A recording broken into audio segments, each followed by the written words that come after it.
Salut à tous et bienvenue. C'est ma chaîne où je pratique le français. J'aime beaucoup regarder des vidéos où quelqu'un apprend ma langue et aujourd'hui vous pouvez voir comment j'apprends le français. J'espère que cette vidéo vous plaira et je serai aussi contente de recevoir vos conseils ou votre avis. Bon visionnage! Aujourd'hui, j'ai réussi mon final examen et ça veut dire que mon été a officiellement commencé. Mais aujourd'hui, il fait très chaud, comme ça. Après mes études, après mon examen, je suis allée au magasin différent et j'ai vraiment chaud.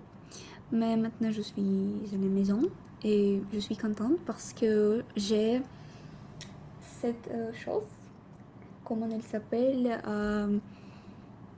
climat automatique, non? Ok, c'était le climatiseur. Je m'en souviendrai. Le climatiseur. Je suis vraiment prête pour le DELF. Non. Je commence à travailler avec le texte. J'écris et je pratique des mots nouveaux. Je regarde aussi des phrases et j'essaie de comprendre le sens dans le contexte. Souvent, je fais des phrases avec ces mots. Au fait, le thème de cette unité est les souvenirs et tout ce qui y est lié. Ces ruelles fleuries et ces hôtels, tous complets. Allez, on va avoir entre 20 et 25. C'est bien. Quelquefois un petit peu moins, mais c'est pas grave. Nous sommes à Saint-Val-à-Hougue. Après avoir regardé la vidéo, je continue à travailler avec ce que j'ai découvert. Je fais aussi d'exercices du manuel. J'ai filmé un exercice. C'était une production orale. C'est une bonne question. Pour moi, la température idéale est quand il fait environ 20 de 25 degrés, je crois. Parce que ce n'est pas de la chaleur et de le froid. C'est parfait temps pour profiter de la nature, pour se promener et pour porter des vêtements confortables. À marée basse. À marée À basse. marée haute. À marée haute. La barrière de corail. La barrière de corail. La côte. Qu'est-ce que vous voyez sur ces photos? C'est la dune, c'est le port, c'est l'île, c'est... j'ai oublié. Et c'est la mouette. Qu'est-ce que c'est? C'est la barrière de corail. C'est la barrière de corail. Le lac, c'est vrai. La dune. La pluie, c'est facile. Oh, j'ai oublié.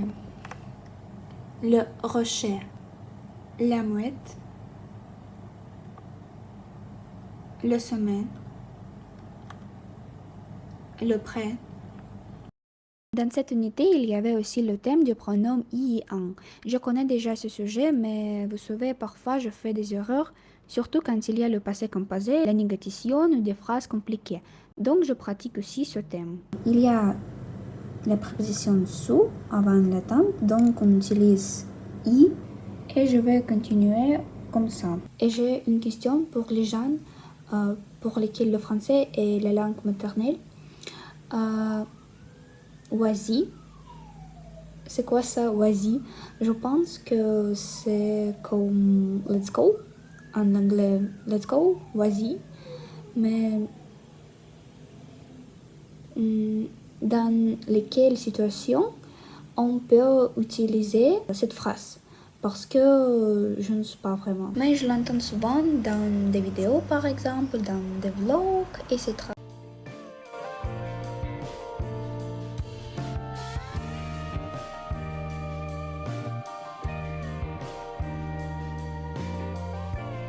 En général, j'apprends le français de différentes façons.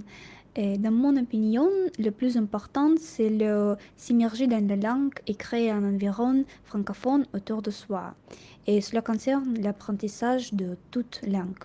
Moi, je lis aussi des magasins, des livres, mais le plus souvent, je lis les livres pour enfants parce que c'est le plus facile à comprendre et il y a souvent de belles illustrations que j'aime beaucoup. Donc je ne me limite pas seulement au manuel ou aux exercices classiques. J'aime beaucoup le manuel que j'utilise. Quand j'apprends, je découvre du vocabulaire utile, de bonnes structures et du contenu intéressant, des articles de blog, des magasins et de livres. Ce manuel parle aussi de la culture française, des événements et des traditions. J'ai déjà fini le premier livre pour le niveau A1 et maintenant je travaille activement avec le deuxième pour le niveau A2.